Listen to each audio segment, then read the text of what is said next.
Olá, hoje a gente vai fazer um mergulho profundo numa narrativa muito intensa chamada Tons de Azul. A gente tem aqui uma série de capítulos especiais, extras, que são um verdadeiro soco no estômago. E de um jeito fascinante, né? Totalmente. A nossa missão aqui é analisar essa história de traição, ou pelo menos o que parece ser traição, e uma dor que é quase, assim, insuportável de ler. E os vários caminhos que a ficção pode explorar para falar de cura. Exato.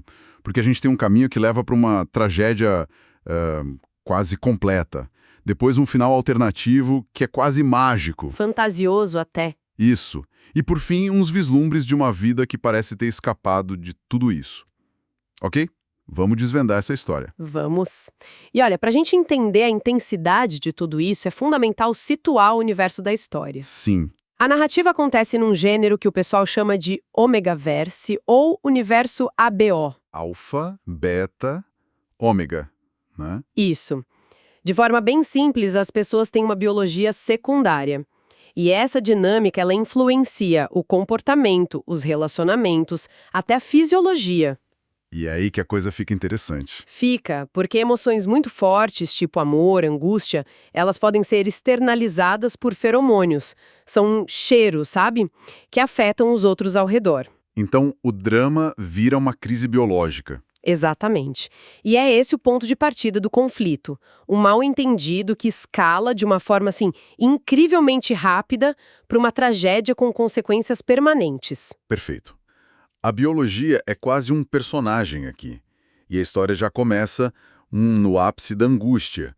O protagonista, o Blue, que é um ômega, ele vê o parceiro dele, o Winter, que é um alfa. Em um momento que ele interpreta como intimidade com outra pessoa, a Kendall. Exato. E o monólogo interno dele é de cortar o coração. É pura negação e dor. Ele fica repetindo para si mesmo. Não, não pode ser. O Winter não faria isso. E ele se agarra às promessas, né? Winter o amava. Winter prometeu que nunca se cansaria dele. É uma espiral de desespero em tempo real. E essa dor não fica só na cabeça dele. Não mesmo. O texto é muito gráfico, muito físico ao descrever a reação do corpo do Blue. É verdade. As glândulas de cheiro dele na nuca, elas inflamam. O cheiro dele, que deveria ser algo bom, se torna sufocante, amargo. Ele sente uma dor física, né? Uma dor aguda. Isso, como se algo estivesse literalmente se partindo dentro dele. Sabe, uma coisa que me chamou muito a atenção foi justamente essa reação. O que a gente ganha como leitor quando a dor emocional vira algo tão clínico, tão físico assim? Não corre o risco de simplificar um pouco a emoção? É uma ótima pergunta. E eu acho que a resposta está no poder desse gênero específico. Em vez de só dizer ele estava de coração partido, a autora nos força a testemunhar uma crise biológica. Entendi. A dor deixa de ser uma metáfora abstrata e se torna uma condição médica, quase uma doença, sabe? Isso aumenta o que está em jogo. Drasticamente. Não é só sobre um sentimento ruim. É sobre o corpo dele entrando em colapso por causa daquela dor. O sofrimento se torna inegável, visceral. Você quase sente junto. Exato, não dá para observar de longe. Faz todo sentido, não há espaço para dúvida. E essa crise toda, ela culmina numa confrontação na rua. Blue, completamente cego de raiva, de lágrimas, ele vai pra cima do Winter gritando: Coisas horríveis. "Seu mentiroso do caralho, como você ousa fazer isso comigo? Eu confiei em você." É uma cena carregada de fúria. E a discussão é caótica, né? No meio daquilo tudo, o Blue dá um passo para trás, pra rua, sem olhar. E o inevitável acontece. Ele é atingido em cheio por um carro. A cena é brutal pela velocidade.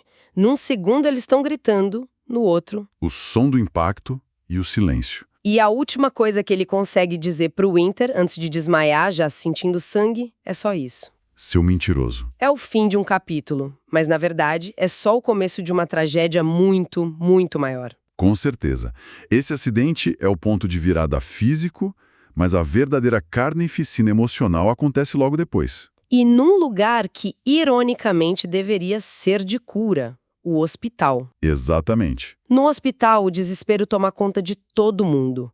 O Winter tá em um pânico absoluto, completamente perdido. E a situação que já era horrível piora exponencialmente quando os irmãos do Blue chegam, Os irmãos superprotetores, Elliot e Atlas. que são descritos como alfas extremamente dominantes, né? A fúria deles é quase uma força da natureza. A cena é muito tensa. A fonte descreve o Elliot agarrando o Winter pelo colarinho, prensando ele contra a parede com o rosto vermelho, as veias saltando. E a pergunta dele é direta, cheia de ameaça. O que você fez com meu irmão? Não é uma pergunta, é uma acusação. E a reação do Winter aqui é fundamental pra gente entender o personagem. Ele não se defende. Não, ele não tenta explicar, não revida a agressão, ele simplesmente desmorona. O texto diz que ele cai em prantos, gritando, eu não sei, eu não sei. Isso já mostra que ele não é um vilão. Exato, ele não é frio e calculista, ele tá tão perdido e devastado quanto a família do Blue, só que por motivos que a gente ainda não entende, né? O trauma dele é tão real quanto dos outros. E o Blue finalmente acorda, 5 dias depois. E ele ainda está consumido pela raiva da traição. É a última memória clara que ele tem. Aí ele vê o Winter, que o texto descreve de uma forma bem forte, como alguém que parecia ter quase desistido da vida. Barba por fazer, olheiras profundas, totalmente destruído. E o Winter tenta se aproximar, com esperança, mas é recebido com um ódio frio cortante. E é nesse diálogo que a história joga na nossa cara as duas grandes tragédias, uma depois da outra. Vamos analisar essas revelações porque elas viram o jogo todo. A culpa, o sofrimento, tudo muda de lugar. Primeiro, a notícia mais devastadora, a perda do bebê. Nossa. O Winter tem que contar para o Blue que o filho deles, que eles já chamavam de Winter Jr., não sobreviveu ao acidente. E a história ainda adiciona uma camada de crueldade que é quase inacreditável. Sim. O Winter explica que, segundo os médicos, a causa não foi só o impacto do carro. Foram também os feromônios descontrolados do Blue. Exato. A angústia dele foi tão extrema que o corpo dele, na tentativa de se proteger, acabou se tornando uma ameaça para a gravidez. A própria dor dele contribuiu para a perda. É um peso insuportável de carregar. Demais. E como se não bastasse, vem a segunda revelação, que é talvez o ponto mais complexo da trama. A marca. A marca. Para salvar a vida do próprio Blue, que continuava em risco por causa dessa crise de feromônios, os médicos disseram que só havia uma solução. O Winter precisava dar a ele uma marca permanente. E aqui a gente precisa entender o que essa marca significa nesse universo. Não é uma tatuagem, né? Não é algo simbólico. De jeito nenhum. É um ato biológico. Um alfa morde o pescoço de um ômega, criando um vínculo para a vida toda. É quase como reescrever o DNA de alguém. Exato. Para conectá-lo a outra pessoa para sempre. Estabiliza a biologia, mas... Ao custo da autonomia. E esse é o problema todo. O Blue já tinha deixado muito claro para o Winter que ele nunca queria essa marca. Ele valorizava a liberdade acima de tudo. Então, para ele ouvir que o Winter fez isso enquanto ele estava inconsciente... É a violação final. Não importa se salvou a vida dele. A reação dele é de aniquilação total. Ele olha para o Winter e diz, você fez o que queria. Tirou meu filho de mim e tirou minha liberdade. É uma sentença de morte para o relacionamento. Ponto final. Ele o expulsa do quarto gritando, não quero ver você de novo. É o rompimento absoluto, baseado em dor, perda e uma quebra de confiança que parece irreparável. E que vem depois desse clímax, no hospital, é um futuro muito sombrio para o Blue. Muito. A narrativa dá um salto no tempo e a gente encontra ele internado numa casa de repouso. E ele está num estado quase catatônico. Recusa a comer, a reagir, a viver. É uma representação muito poderosa do trauma, né? Totalmente. A dor foi tão avassaladora, essa perda dupla do filho e da autonomia, que a mente dele simplesmente se desligou do mundo. Um mecanismo de defesa. O único que sobrou. A história não tem medo de mostrar o quão fundo foi esse poço. Mas aí a narrativa toma um rumo completamente inesperado. E é aqui que fica muito interessante. Num dia, durante um passeio pelo jardim da instituição, o Blue vê uma criança pequena, um menino chamado Austin. Que por uma coincidência do destino tem uma semelhança física impressionante com ele e com o Winder. E num impulso que vem de um lugar de puro desespero e desejo. Ele corre até o menino e o abraça. Com a falta. É um momento de delírio, em que a vontade de acreditar é tão forte que se sobrepõe à realidade. E o que torna essa cena tão surreal e tão comovente é a reação da criança. Sim.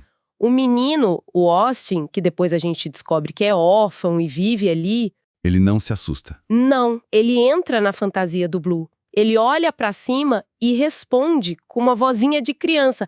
Eu tive que ir comprar doces, mas já voltei. Nossa. Ele oferece ao Blue a única explicação que o cérebro partido dele conseguiria aceitar. Pra fazer o mundo voltar a ter sentido. É de uma pureza que quebra a gente. E essa interação bizarra acaba levando a um final alternativo. O Winter, que nunca deixou de visitar o Blue, um dia encontra os dois juntos. E a criança, o Austin, pega na mão dos dois e com toda a inocência do mundo pergunta: agora que estamos todos juntos, podemos ser uma família feliz, certo? E o Winter vendo o Blue sorrir pela primeira vez em meses. Ele concorda, chorando. É um final de conto de fadas, literalmente. Uma solução mágica para uma dor que parecia insuperável. E a própria autora comenta isso, né? Sim, nas notas dela, ela escreve tipo, é ficção. Nem tudo precisa fazer sentido.